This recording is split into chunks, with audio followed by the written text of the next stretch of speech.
Welcome to the Breakthrough the Ordinary podcast. We are committed to empowering and bringing you tools and wisdom to live your extraordinary life here and now through impactful conversations with thought leaders, trainers, coaches, and healers. We believe that by trusting yourself, you can generate your goals and desires. And your hosts are Marc and Claudine Chiarmonte. Marc here. Hi, everybody. And welcome to our inaugural podcast. This is our first episode. Yes, it is. So excited. We thought this would be a time to peek inside. This is not our usual format, but we wanted you to get to know who your hosts were. We thought the best way to do that was sharing our journey a bit. Yes, we are. And we're going to do it in 3 episodes, not all in a row. And we just want to share our childhood, our growing up. Many people can relate. There's some trauma, abuse, sexual abuse. So we're putting out a disclaimer if anybody can't handle or it's too much for somebody. There's going to be raw, honest sharing here. And we're going to riff about it. And we're not victims of it, for sure. We're going to show you the transformation from childhood through our teenage years to where we are now. But this first episode will cover our childhood. Certainly will. And I appreciate that you said that, right? It is about a journey of healing, transformation, and I believe forgiveness also. And ownership, like claiming who we are today, by all means. And maybe perhaps we should just let them know who we are a bit. You're the older of the siblings, so you get to go first. No, I'm very young. I'm 33, thank you. No. Yes, I am. I own a contracting management business. I started when I was around 21. I do some tantra work with individuals and women, teaching them how to create intimacy. I've done some coaching. I'm really an adventure, experiential enthusiast who likes to try new things, jump out of airplanes, rock climb, delve into spiritual, deep connection, all that, psychedelics, all that kind of stuff. That's a good adventure seeker. Yes, I go for that one. Every year I used to get him some type of gift. It was like, oh, let's see, this year's hot balloons, hot air ballooning, and then it was hang gliding, and I started running out of adventurous gifts to give you at Christmas time when we were hang gliding, plane gliding. Yes. Tom Brown, the adventure enthusiast, living out in nature and debris huts and. Yep.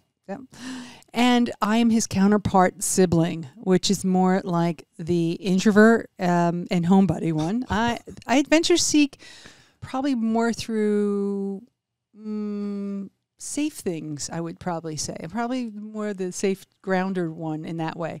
Yeah. I'll do the goalie, but I need to be with other people when I'm whitewater rafting. I'm not jumping out of a plane. Yeah, white river rafting, 7th in the world. Yep, that was a good amazing. One. I'm an introvert, by the way. It might sound like I'm an extrovert. Maybe once in a while. They call it, what do they call it now? It's an omnivert or something? Yes, omnivert. You got a little of both. You're lefty, righty. And I'm, of course, the younger sibling. Born of just about 2.5 years later than Marc. I am someone who's expressed my life through service, particularly through some principles of integrity, service, compassion, that most of my career in child welfare, and being called to that work actually from our family, really, right? Yeah. Having witnessed abuse and not understanding it as a child, I became a child advocate and spent 29 years in that field, becoming a social worker, a therapist, particularly working with trauma and attachment disorders. And then had a massive shift in my life after a car accident and became a coach. And they're similar in some ways, but I really believe in coaching is not about fixing. And often, right, we're about the future. So I'm a coach, and I am no longer in our home state, but I am always going to be a Jersey girl, and I'm proud to be a Jersey girl. Mm-hmm. And a Jersey boy here. With a family from Brooklyn.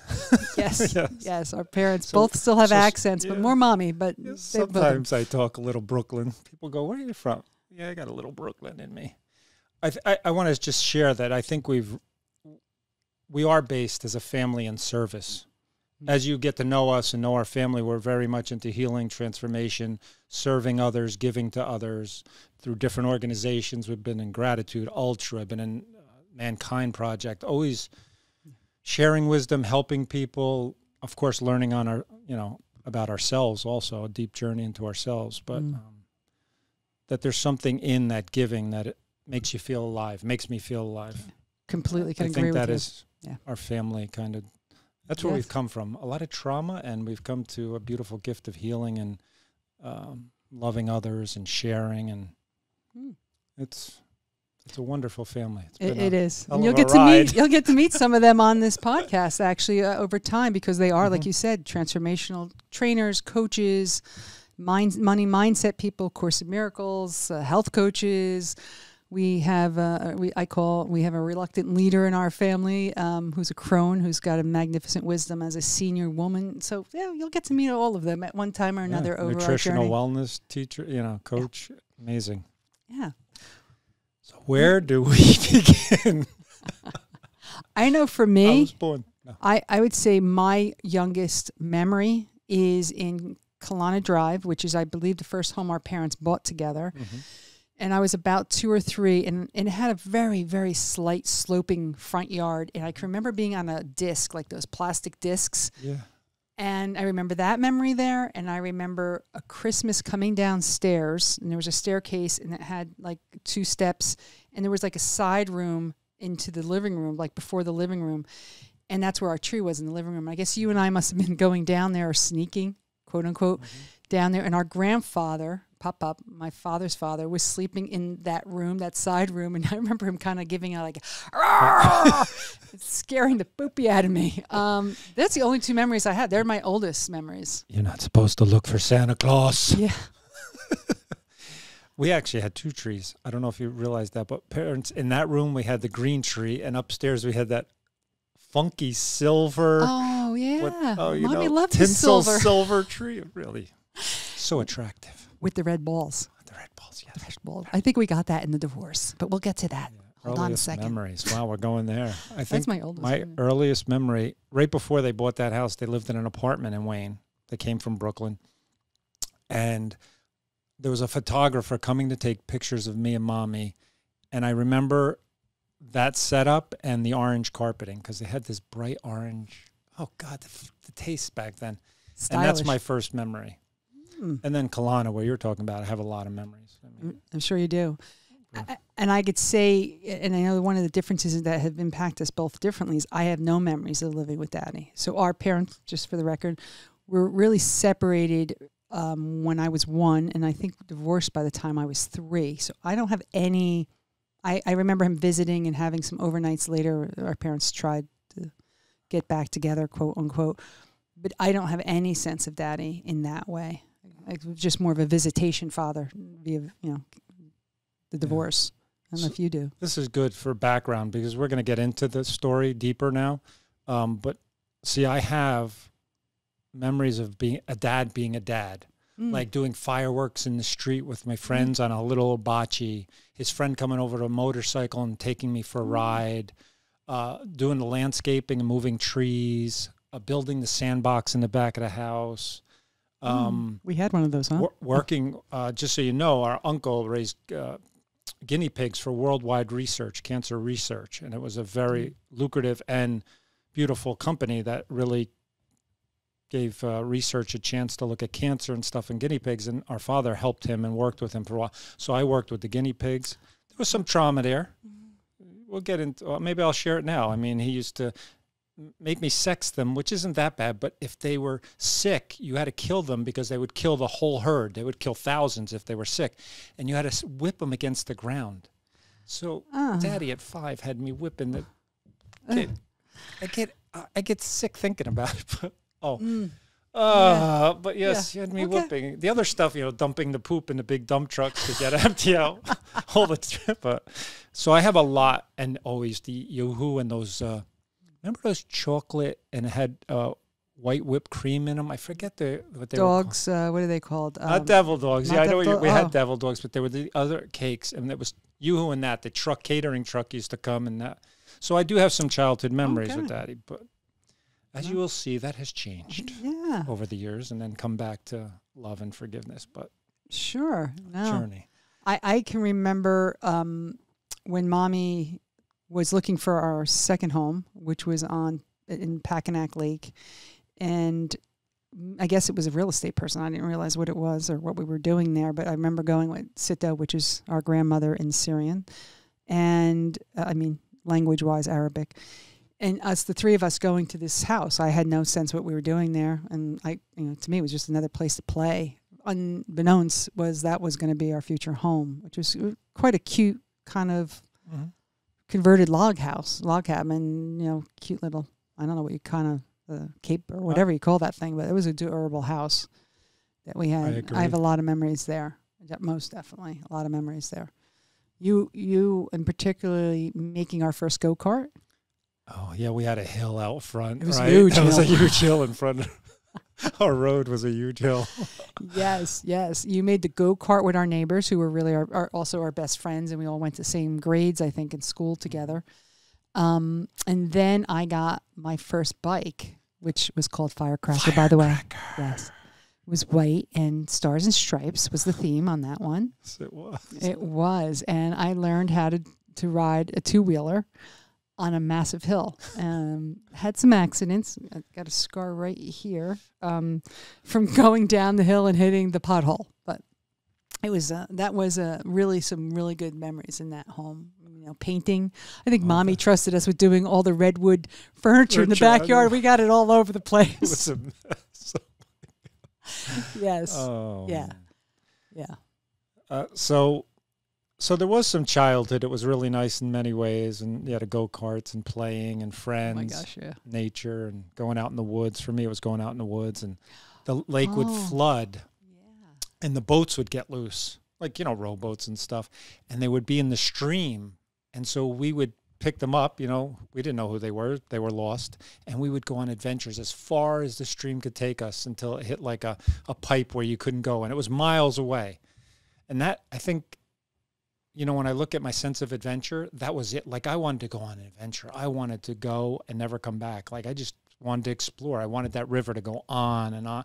The disappointment when you got to the end, like hours later, it was like, and then you had to walk all the way home. Just like the adventures. And I could say one of my favorite things, our mother used to take us bowling, and then we would go on country drives and get lost. Yeah, the get lost rides. She would get pita bread and American cheese, and we would go for hours. And I always prayed, I guess, on some level, we'd never go back. Like, we would just keep going. I do remember those. The get lost days. And they were adventurous, you're right. And it's interesting because I think of us as a family, people tease that we have like great GPS. And we do know how to find our way home to self, to family. But we did. I do remember that really well. That was actually like kind of a Saturday fun. We almost hoped for that kind of thing. How simple. But I wasn't on those boat trips, but I can remember you coming home with turtles. Oh, yeah. Used to come home and dirty, muddy, and I think once or twice with a turtle. In the woods, no. But there was a lot of fun times over in that particular. I think I did first grade. I think you probably did maybe a little bit more. I did kindergarten first. Yeah. I went to Randall Carter, and I think it was up to fourth grade. Fifth grade is when everything changed. So you must have been in second. First into second, Second. So this is where the story starts to get a little funky. There's many more good stories. We were just, I think we're laying the groundwork for that there was some wonderful childhood in the beginning, and just to see the transition. Yeah, it started with loss, though. I mean, our parents did divorce really young in our lives, and we kept our visitation with our father Wednesdays and Sundays. Wednesdays and Sundays. Yeah, that's a whole nother story that's Wednesdays coming too. And Sundays. But saying that, even though there was divorce, I still felt like we had a light. Like, I still felt my innocence. I still felt there was fun for me. I know you have, we have similar experiences, but not all the same. But for me, there was still innocence, fun, play, freedom,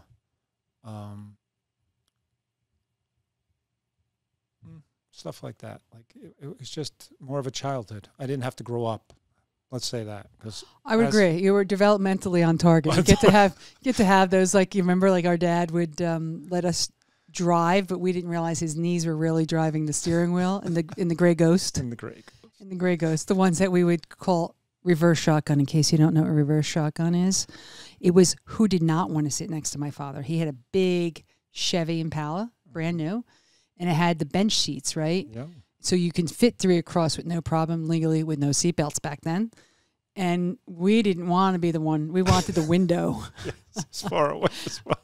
because my father was a lecturer, and if you didn't get the answers right, it got a little intense. Not that he ever harmed us, but psychologically we were scared a few times on that. But the gray ghosts, I have a lot of memories of that, and it was exciting as a little kid because you think you're driving. Yeah. Right. As we were getting close to the house, he would be like, "Yeah, I'll drive." That's the only time we wanted to be sitting next to him. Right. Yeah. Yeah, those lectures were a little intense. They were. I sometimes call Daddy Hitler because it was like a brainwashing, intense. It's hard to explain to people. I try to explain to people, and Can I give one example? Well, I want to just say, all right, before you go, I want to say that you are amazing at recollecting and presenting. I'm a little rougher, but you have a way of... I'm a storyteller. Got a little storyteller in me. Yeah, but you're really good, and your memory and stuff is really... Anyway, I wanted to share that. Thank you. Go ahead. Thank you. One of the lessons our father would share is there's 5 ways people disrespect you. In case you didn't know that, listeners, there is, according to Father, and it was bribery, intimidation, martyr, guilt, and shame. Sympathy. See? Still. So just so you know, I never got it right as a child. And that was always a source of not easement for me or my father, because I couldn't get martyr. And just so we're clear here, I was 5 or 6. And he would say, "Well, what's Jesus Christ?" And I'd be like, "God? No, who's Jesus Christ? Son of God?" And he was trying to say martyr, because I could never remember martyr. And so I remember martyr now, and I don't remember the other one. Yeah, I always did the same thing. I forgot one every time too. And just so you present this was coming off intense.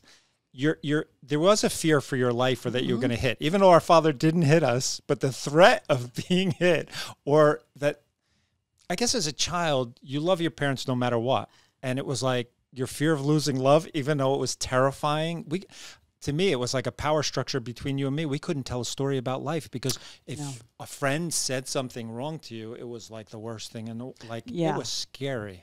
I look back now and I realize that Daddy dropped a lot of seeds. So I have a lot of gratitude. Yes. He was gardening us, because our father also, the oldest born of a Sicilian grandfather who was from Sicily, and our grandmother was from Pittsburgh.